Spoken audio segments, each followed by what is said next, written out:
question is, what if? What if you wake up one day and the internet's gone from you? Well, based on what I've read about the 80s, I wouldn't mind bouncing back. It seems like a good time. The 80s was good, right? Right? You had you had the good guys and the bad guys, Yeah. and it was clear where the lines were drawn. Mm-hmm. Life was simple. Perms and mullets. I never had that. This is the longest my hair's been in years. Yeah, that's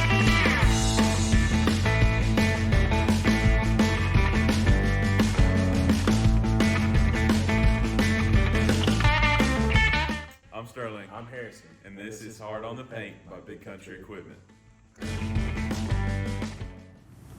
We're in an information wave of society, right? Years ago, Heidi and Alvin Toffler, a futurist, they wrote a couple books, Future Shock, Third Wave. Third Wave is a great book. He wrote that in 1980. But he talks about the first wave of society was agriculture. So we stopped being hunter-gatherers. We started making little villages of people growing stuff and staying put. And then from that became the industrial age. And we started machinery, and we became bigger cities and able to do more things because we had machinery. Well, now we're in the technical age, right? Where everything is so tied into that information, right? You can't drive your car without GPS, right, nowadays. You can't run your tractor without some sort of communications to a satellite or to a cell tower, right? Everything's got a processor in it. Well, what happens when the software that runs that stuff goes bad? Or someone hacks it, or someone does something nefarious to it? How do you fix that yourself?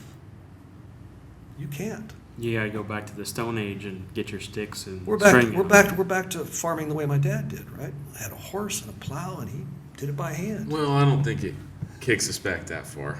I mean, they weren't using guidance in tractors until, like you said, I mean, GPS wasn't available to the 95, right? Yeah, So- 95. The so, system I was mean, fully functional in you 1995. You could go back to tier 3 emissions and Okay. get rid of all your ECMs and UCMs in your machines, and you could still run efficiently, just You can run. not as efficiently. Yeah. The only problem with that is, I mean, we're already seeing New Holland came out with a tractor that you can get out and it will follow you through a gate. Well, Right. it's semi-autonomous, Right. right? It's an And it autonomous uses vehicle. Right. sensors and Sure. GPS signals Right. to follow you. So if we're saying that's going to be more prevalent in the marketplace in Yeah. 5 years, Yeah. right?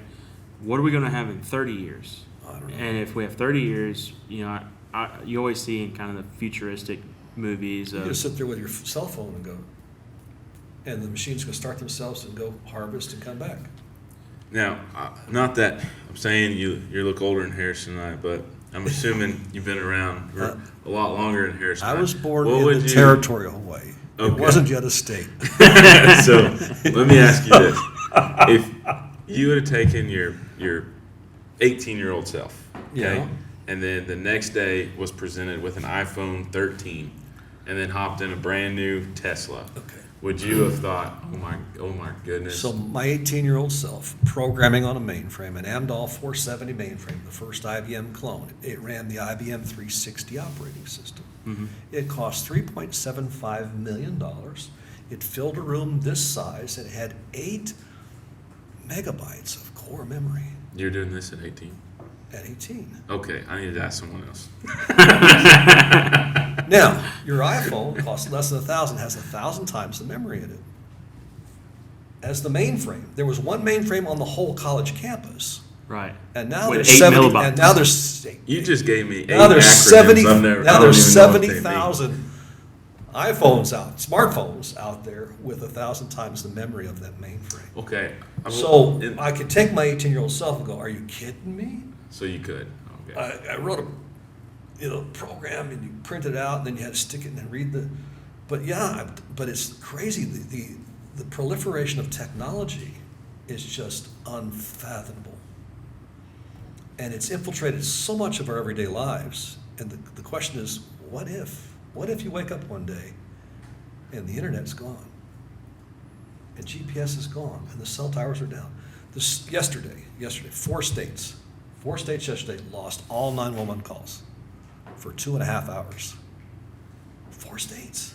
Why is Because that? Third party guy was out there putting up a light pole and made a mistake and disconnected the comms that affected 4 states' 911 systems because it's a proprietary closed system. That's a big deal. Yeah, especially to the person going, hello, I need help. I need a ride to the hospital, please. Right. Or murder or what else? I've been in a car wreck. Mm-hmm.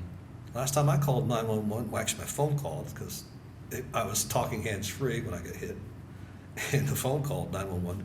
And the operator, I couldn't tell her where I was. She couldn't tell where I was because I was on a cell phone. I couldn't read the sides. I couldn't read the streets. I'm describing her exactly where I am. She says, I have no idea because I'm 40 miles away from you. Well, based on what I've read about the 80s, I wouldn't mind bouncing back. It seems like a good time. The 80s was good, right? Right. You had the good guys and the bad guys, you know, Yeah. and it was clear where the lines were drawn. Mm-hmm. Life was simple. Perms and mullets? I never had that. This is the longest my hair's been in years. Yeah, that's it.